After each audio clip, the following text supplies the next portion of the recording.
Happy Halloween, everybody. This is Bronco and it is Slashback Saturday. Yes, that's right, the official Slashback Saturday of Halloween 2020. They just happen to be on the same fucking day. In honor of Halloween, we are doing multiple mask slashers. So any slasher film that has multiple masks in it. And I have chosen the 2017 film Psychopaths, directed by Michael Keating. Not Keaton, Keating. This is an ensemble film following multiple killers and multiple scenarios that coincide around the death of another killer on death row, and they all take place on the same night. Now, I've spoken my thoughts multiple times about multiple killer slasher movies, and I think it kind of negates the fact that makes it a slasher. Because in my opinion, slashers are usually one killer films. Now, if you don't know that there's two killers, that's one thing, like in Scream's case, or in a sequel like Bride of Chucky, which already has an established slasher character. Those are totally different situations in my opinion. And yes, you could say I'm making my own rules, and I really don't care. In this, though, there is one killer in particular that is a slasher type killer. He wears masks.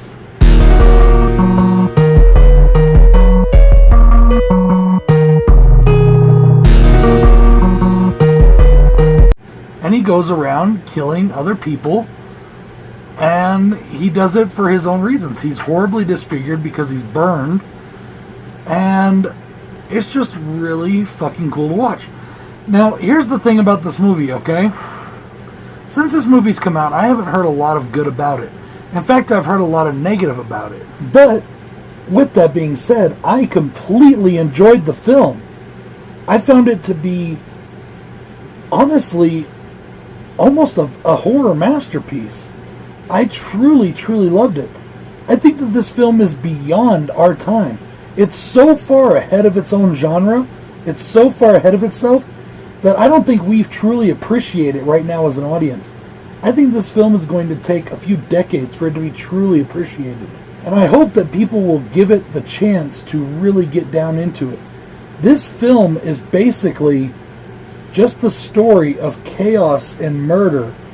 And it's done almost without even being a story. It's like we see all these other little stories come together to form this one big movie that's just this big ball of chaos. And I thought it was brilliant. The movie is shot incredibly well. The cinematography looks great. It's a dark film, but it bursts with color at certain points to emphasize what is going on within the story. And I just thought it was put together extremely well. It's directed extremely well, and it's acted pretty damn well as well. Wait, I just said well a lot, didn't I? I like to think of this movie as almost a study of primeval human beings. A study of the human nature at its most baseline consideration. There is something just absolutely instinctive about this movie. And it's something that I think a lot of humans have lost touch with. The capacity for violence that we truly have within our souls. Now, I'm not saying that losing touch of that is not a good thing. But it is something that I feel is there in all of us. And I feel that this film brought that out and exploited it and showed it for what it can be. At the same time, showing something very beautiful. There are scenes, especially with one particular actress, that are just so beautiful. And in her mind, she feels that she's creating beauty, but what she's actually doing is creating havoc and murder and blood. And it just doesn't register on her at all.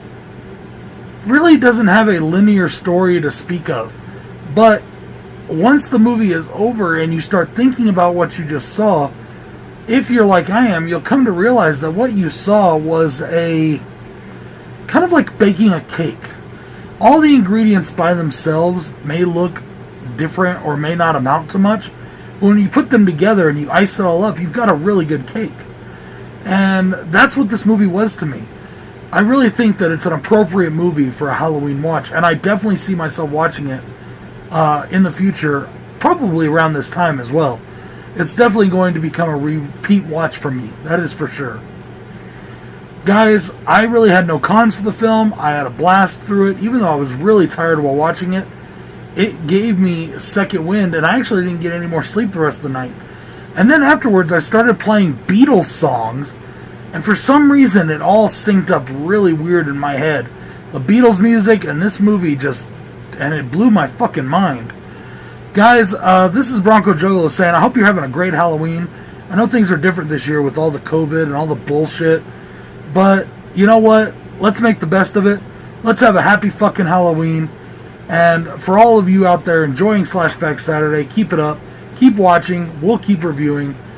And much props and love to everybody. This is Bronco Juggalo saying, happy fucking Halloween, everybody.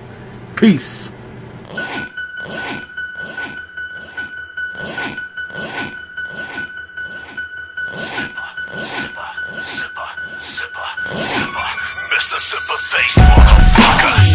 Outside your window, peeping, creeping through the doggy door. But your doggy can't alarm your severed head, don't bark no more. Kitchen floor is stained with crimson, nightlock got an empty slot, and the biggest knife is missing. Used to be the